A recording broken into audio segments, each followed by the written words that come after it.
तुम्हारा अन्नदाता, पग पग पर है संग तुम्हारे अन्नदाता। लहू किसानों का बन के पसीना सींचता है धरती का सीना। मेहनत का तेरी हक दिलवाने, नई तकनीक नई खोज बताने। पशुधन को गुणवान बनाना, पौध सुरक्षा को सिखलाना, खेती के सब गुर समझाने, भारत का सरताज बनाने। आठों पहर है संग तुम्हारे अन्नदाता, अन्नदाता। नमस्कार, मैं हूं अवंतिका श्रीवास्तव। आप सभी दर्शकों का अन्नदाता कार्यक्रम में स्वागत करती हूं। किसान का जीवन बहुत मुश्किल होता है। वो अपने खेतों में लंबे समय तक काम करते हैं, उसका ध्यान सदैव फसल में ही लगा रहता है। अपनी कड़ी मेहनत की ताकत पर अपना जीवन व्यतीत करते हैं। और ऐसे ही किसानों की प्रगति के लिए हम खेती बाड़ी से जुड़ी हुई बहुत सी नई और लाभकारी जानकारियां हर रोज सुबह लेकर आते हैं। तो चलिए कार्यक्रम शुरू करते हैं। पहले देखते हैं क्या है आज के अन्नदाता में। तिल की फसल से अधिक उपज लेने के लिए जरूरी सलाह।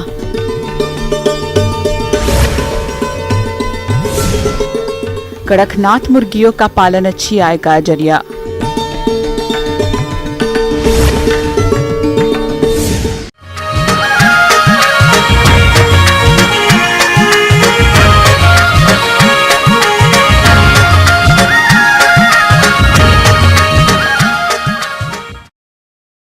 हमारे जिन किसानों ने समय से तिल की बुआई की है, उनकी फसल कहीं बढ़वार तो कहीं पुष्पन की अवस्था पर है। लेकिन तिल का अधिक उत्पादन लेने के लिए फसल में कुछ कार्यों को करना बेहद जरूरी होता है। तो तिल की फसल में इस समय कौन कौन से कार्यों को किस तरह से करें, इस बारे में समस्त जानकारी दे रहे हैं कृषि विभाग शहडोल के विषय विशेषज्ञ शिशुपाल सिंह राजपूत।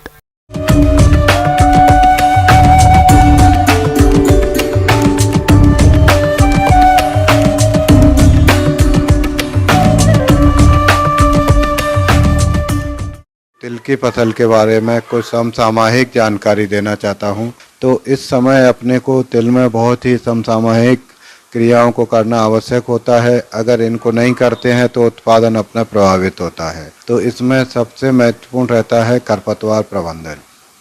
आप लोगों ने एक बार पहले खरपतवार निकाल दिए हैं, जिसमें कुछ बचे हुए खरपतवार हैं या नहीं निकाल पाए हैं, उन खरपतवारों को आपको अभी निकालना होगा।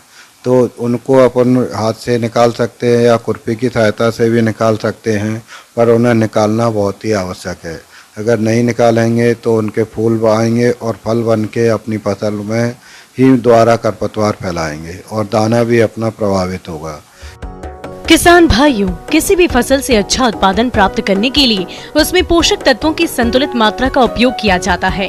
इसी बात को ध्यान में रखते हुए तिल की फसल में सल्फर और पोटाश की पूरी मात्रा व नत्रजन की आधी मात्रा को बोने के समय आधार रूप में दे दिया जाता है और शेष नत्रजन की आधी मात्रा को खड़ी फसल में बोने के 30-35 दिन बाद निंदाई गुड़ाई करने के बाद खेत में पर्याप्त नमी होने पर प्रयोग करें, जिससे फसल की अच्छी बढ़वार होगी। और दूसरी चीज़ आती है इसमें सिंचाई और जल निकास।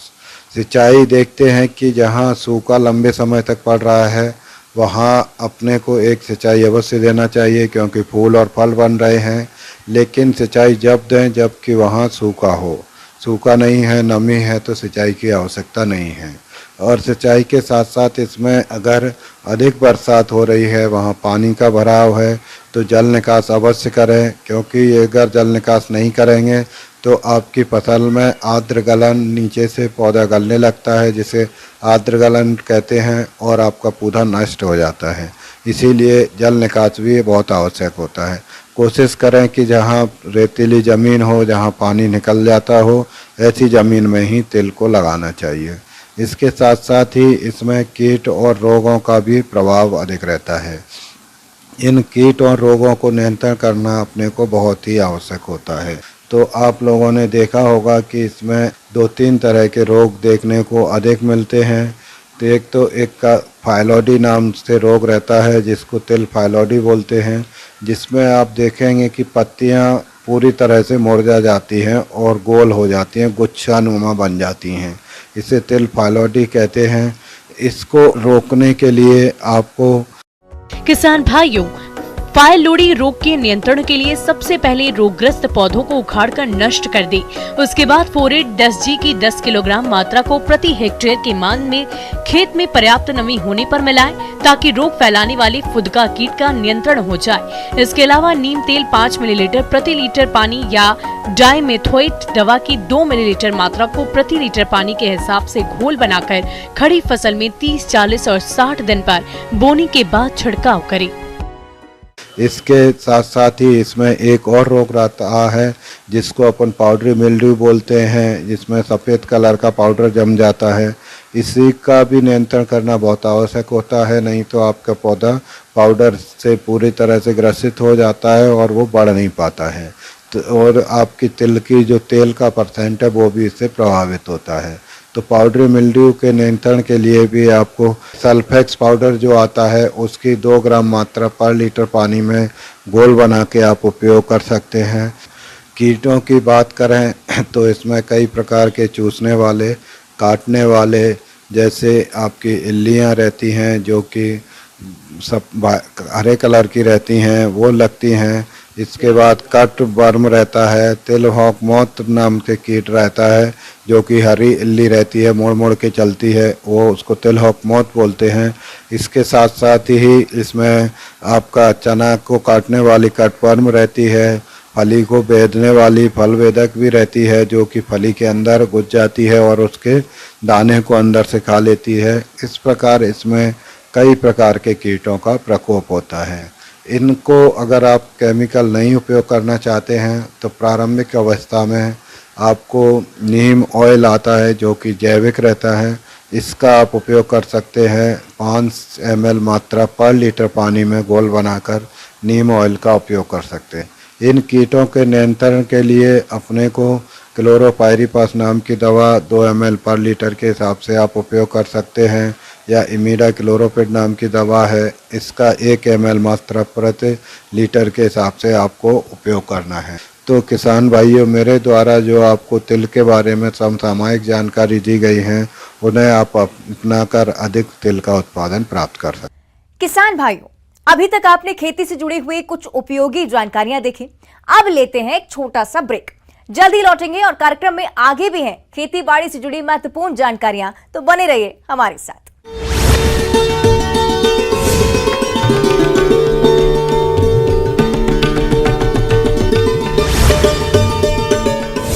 वारदात। अक्टूबर में जल्द मिलेगी लाडली बहनों को राशि। 10 अक्टूबर की जगह 3 अक्टूबर को मिलेगा पैसा। शहडोल कार्यक्रम में सीएम डालेंगे लाडली बहनों के खाते में राशि। बड़वानी से शर्मनाक तस्वीर आई सामने। गर्भवती महिला को झोली में लेकर अस्पताल पहुंचे परिजन। लंबे समय से ग्रामीण सड़क और पुल की कर रहे हैं मांग। ओरछा में जन आशीर्वाद यात्रा के समापन पर नेताओं के 2 गुट आपस में भिड़ गए। जमकर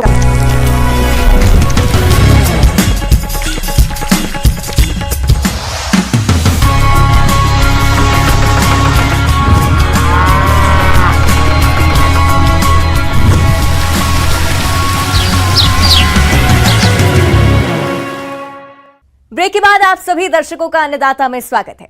चलिए अब रुक करते हैं अगली कड़ी की ओर।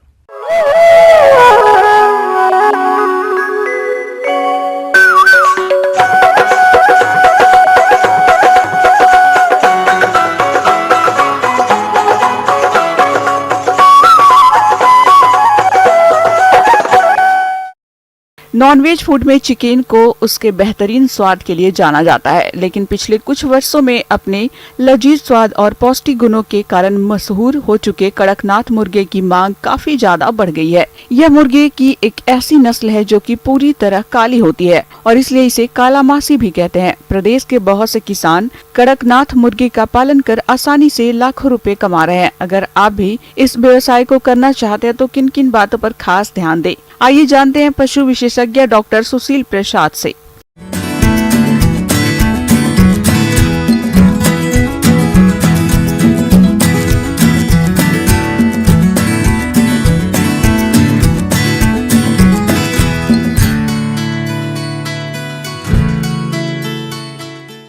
किसान भाइयों नमस्कार।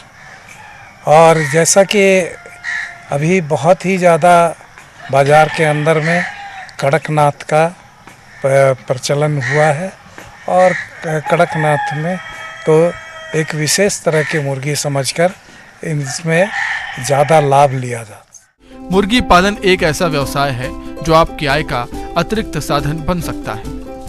ये व्यवसाय बहुत कम लागत में शुरू किया जा सकता है और इस व्यवसाय में मुनाफा भी काफी ज्यादा है। अगर हम बात कड़कनाथ मुर्गे की करें तो इसमें प्रोटीन तो होता ही है, साथ ही इसमें बहुत सारे औषधि गुण भी होते हैं। दरअसल कड़कनाथ प्रीमियम नस्ल है। इसका दाम आम चिकन की तुलना में 3 गुना ज्यादा तक होता है। चटक काले रंग के इस मुर्गे में फैट ना के बराबर होता है और इसकी मीट का स्वाद बहुत ही स्वादिष्ट होता है। जहाँ तक कड़कनाथ की बात है तो कड़कनाथ पहले झाबुआ एक डिस्ट्रिक्ट है मध्य प्रदेश में, वहाँ की प्रजाति है यह, जो कि भारतवर्ष में करीब करीब हर जगह पर इसका पालन शुरू कराया गया ताकि इसको कंजर्व भी किया जा सके और इससे हमारे मुर्गी पालकों को अधिक लाभ मिल सके।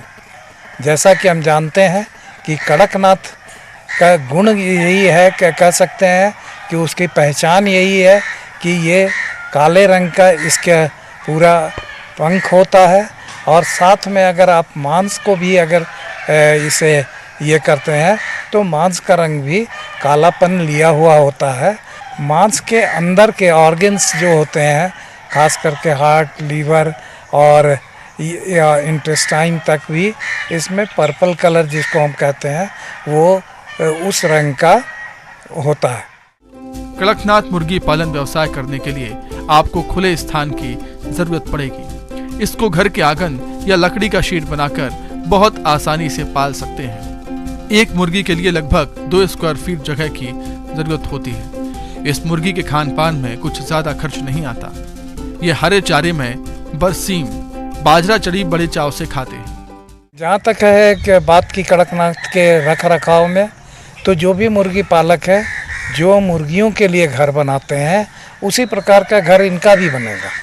इसमें कोई ऐसा नहीं है कि ये बहुत ज़्यादा वजन की हो जाएंगी या इनके साथ ये तो इनको भी आप उसी तरह से एक मुर्गियों के लिए 2.5 से 3 वर्ग फीट जगह पे दे करके आप जितनी मुर्गियां रखना चाहते हैं उसी प्रकार से घर बना सकते हैं। कड़कनाथ 3 से 4 महीने में 1 से 1.5 किलो के हो जाते हैं और करीब 5 माह में 2.5 किलो के हो जाते हैं। प्रति वर्ष लगभग 100 से 120 अंडे देते हैं। इस नस्ल को तैयार करने में करीब 200 रुपए का खर्च आता है और ये बाजार में 600 से 900 रुपए प्रति किलो आसानी से बिक जाता है।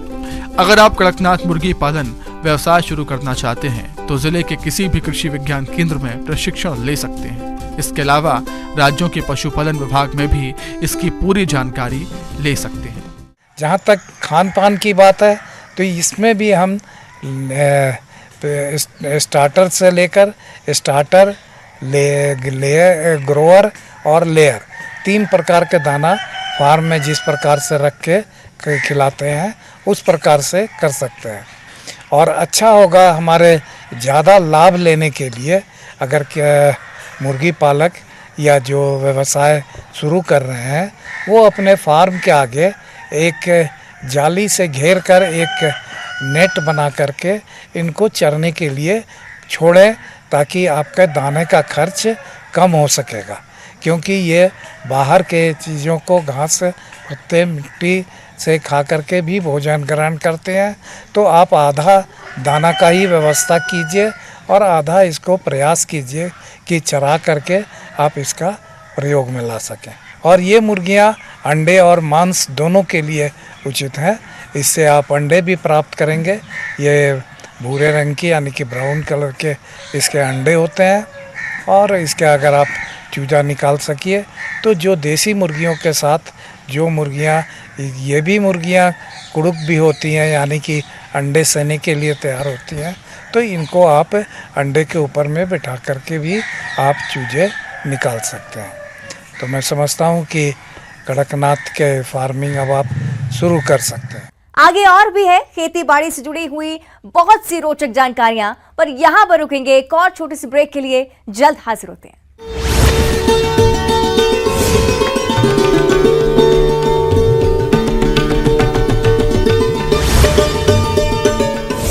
मुक्की सोशल मीडिया पर वीडियो वायरल। भोपाल में बीजेपी का वॉर रूम बनकर तैयार। निजी बिल्डिंग में बनाया गया वॉर रूम। मीडिया सेंटर के नाम से जाना जाएगा वॉर रूम। चुनाव से जुड़ी गतिविधियों पर रखी जाएगी नजर। निवाड़ी में नाली निर्माण के दौरान हुआ हादसा। 3 मजदूर नाली में दबकर हुए घायल। तीनों का अस्पताल में इलाज जारी।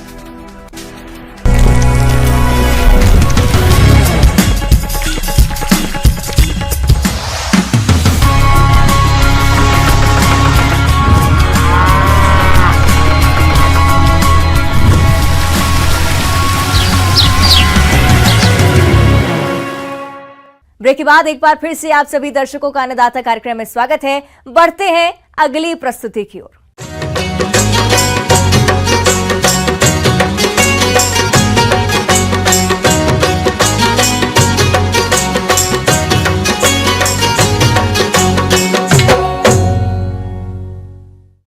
हमारे जिन किसान भाइयों ने कद्दू वर्गीय सब्जियों की फसल लगाई है, उनमें इस समय कीटों का प्रकोप देखने में आ रहा है, जिनकी वजह से फसलें खराब हो रही हैं। इसलिए आप इन कीटों की पहचान करके नियंत्रण किस तरह से करें जिससे उत्पादन अच्छा मिले, इसकी समस्त जानकारी के लिए मिलते हैं कृषि विज्ञान केंद्र मुरैना के डॉक्टर अशोक यादव से।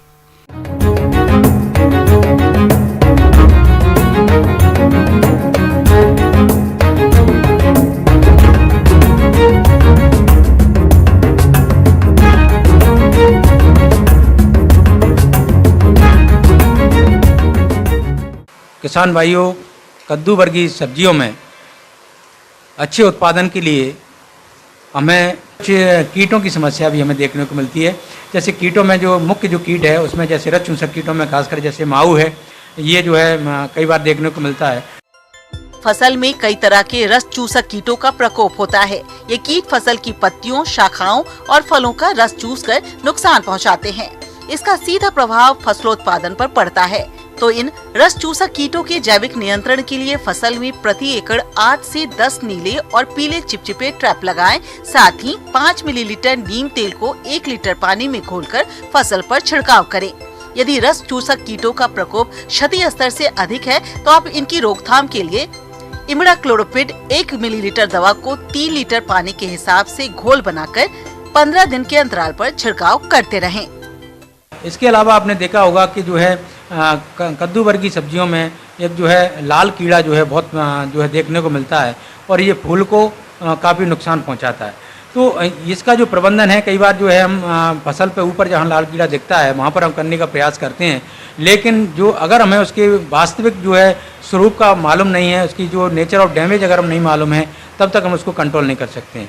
तो लाल कीड़ा जो होता है उसकी जो मादा होती है, जहाँ हमारे जो पौधा हमने लगाया हुआ है, जहाँ बीज लगाया हुआ है, जहाँ पर जड़ें हैं, उसके पास में मिट्टी में उसकी मादा जो है वहाँ पर अंडे देती है और वहाँ से जो है वो अंडों से धीरे धीरे उससे जो निम्फ हैं वो बाहर आते जाते हैं और बेल पर चढ़कर जो है आगे फूलों को जो नुकसान पहुँचाते हैं, फसल को नुकसान पहुँचाते हैं। और हम प्रयास करते हैं ऊपर जाकर उसको कंट्रोल करने का। तो ऊपर जितने संपर्क में आते हैं वो उससे जो है नष्ट हो जाते हैं, लेकिन जो नीचे जो उसकी जो तादाद है, वो जो नीचे से जो अंडे से जो निकलने वाले जो कीट हैं वो निरंतर निकलते रहते हैं। तो हमें मुख्य जो प्रबंधन करना है वो हमें नीचे करना है, जहाँ हमारी जो फसल जहाँ लगी हुई है, जहाँ पर जो हमारी बेल लगी हुई है, जड़ों के पास हम जो है हम वहाँ पर ड्रेंचिंग करें। खासकर क्लोरोपाइरीफास 20 EC आता है, उसको हम अगर वहाँ जड़ों के पास में उससे अगर ड्रेंचिंग कर देते हैं तो क्या होता है कि उसमें जो अंडे अवस्था में और जो निम्फ जो निकल रहे हैं वो वहाँ पर ही जो नष्ट हो जाते हैं और लाल कीड़े का बहुत अच्छे से उससे प्रबंधन हो सकता है। किसान भाइयों, फसल में फ्रूट बोरर की समस्या फल मक्खी कीट के कारण होती है। इस कीट की मक्खी फूल से फल बनते समय उनमें अपने अंडे दे देती है और फल बड़े होने पर इसके मैगट फलों को अंदर ही अंदर खाते रहते हैं, जिससे फल सड़ जाता है। तो आप इस कीट के नियंत्रण के लिए सबसे पहले खेतों में 10 से 15 प्रति हेक्टेयर की दर से मेथाइल यूजिनॉल ट्रैप लगाएं, जिनमें नर फल मक्खी एकत्रित होकर नष्ट होती रहती है। इसके रासायनिक नियंत्रण के लिए डाइक्लोरोवास दवा की 2 मिलीलीटर मात्रा का प्रति लीटर पानी के हिसाब से घोल बनाकर छिड़काव करें।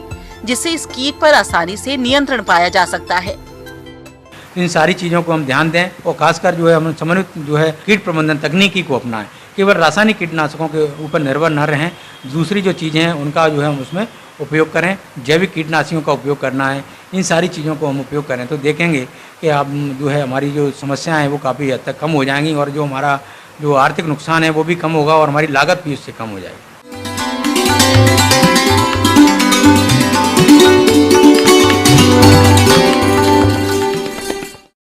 अन्नदाता हेल्पलाइन निशुल्क फोन संपर्क सेवा के माध्यम से आपके द्वारा पूछे गए प्रश्नों में से एक या दो महत्वपूर्ण प्रश्न को हम अपने कार्यक्रम में शामिल करते हैं। इसी के तहत आज का चयनित प्रश्न और उसका जवाब इस प्रकार है। आज की अन्नदाता हेल्पलाइन में हमने जिस प्रश्न को शामिल किया है उसे पूछा है। ग्राम सीकरी, जिला जसपुर के सुखवीर यादव ने। आपने वृक्षारोपण के बारे में संपूर्ण जानकारी चाहिए है तो इसके लिए देखिए कार्यक्रम का यह अंश।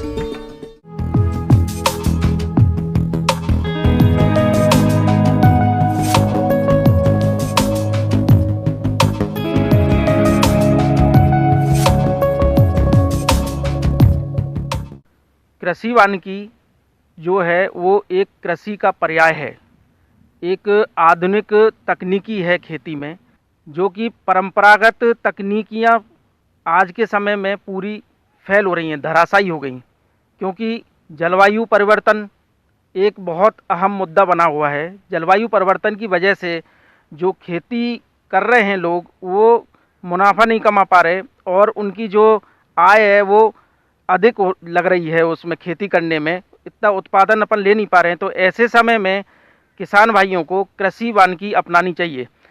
कृषि वानिकी में फसलों के साथ साथ आप वृक्षों को लगा के नहीं, अंतर्वर्तीय फसलें आप लेके नहीं, आप अपनी आमदनी, अपना मुनाफा आप बढ़ा सकते हैं। हमारे प्रदेश के किसान अधिकतर गरीबी रेखा के नीचे जीवन यापन करने वाले हैं। आर्थिक विकास का एकमात्र विकल्प खेती बाड़ी कृषि पर आधारित कुटीर उद्योग है। कृषि वानिकी की पद्धतियों को अपनाने से उनको कुटीर उद्योग जैसे दुग्ध उत्पादन, फल उद्योग, सुअर पालन, मुर्गी पालन, मत्स्य पालन, रेशम पालन, गोंद, कत्था उत्पादन आदि का काम मिल सकता है।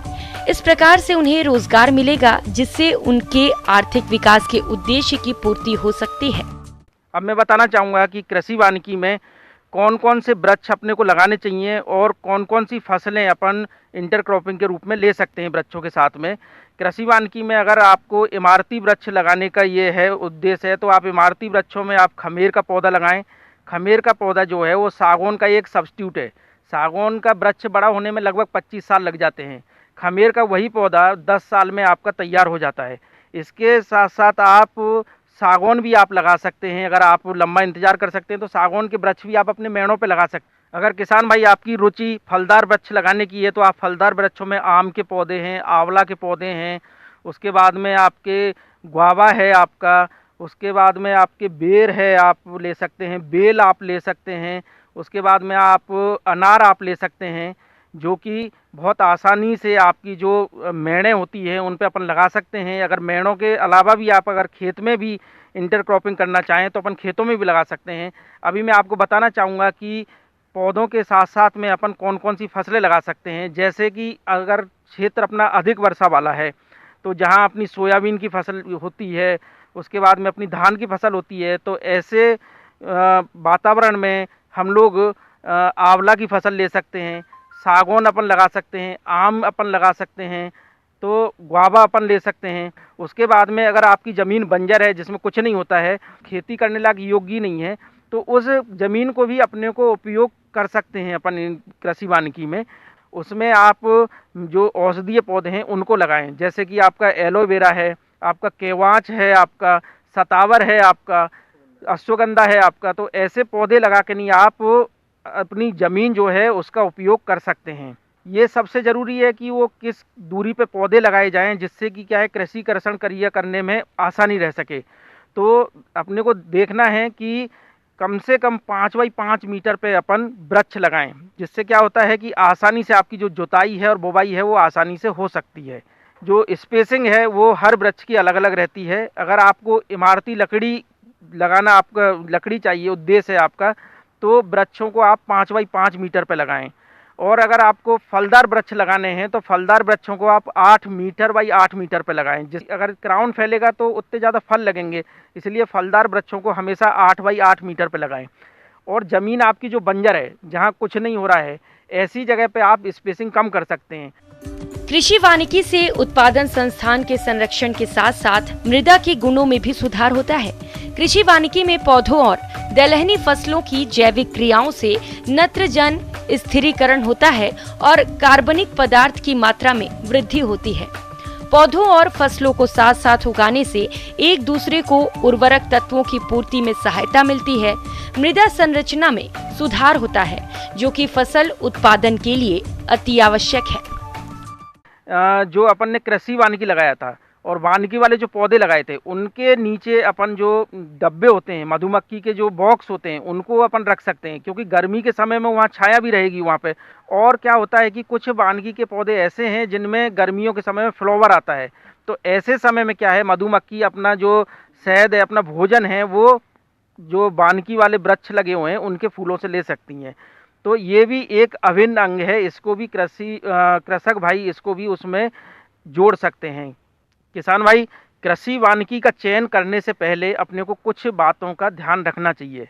सबसे पहली जो बात आती है कि वहाँ की मिट्टी कैसी है, इसका अपने को पता होना चाहिए।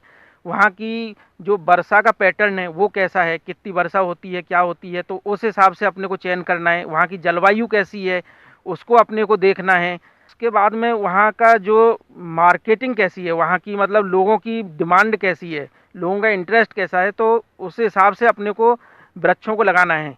तो किसान भाइयों से यही अपील है कि आप जो कृषि वानिकी लगाने से पहले जो भी बातें अपन ने बताई हैं, उन बातों का अनुसरण करके ही अपने को कृषि वानिकी का चयन करना चाहिए।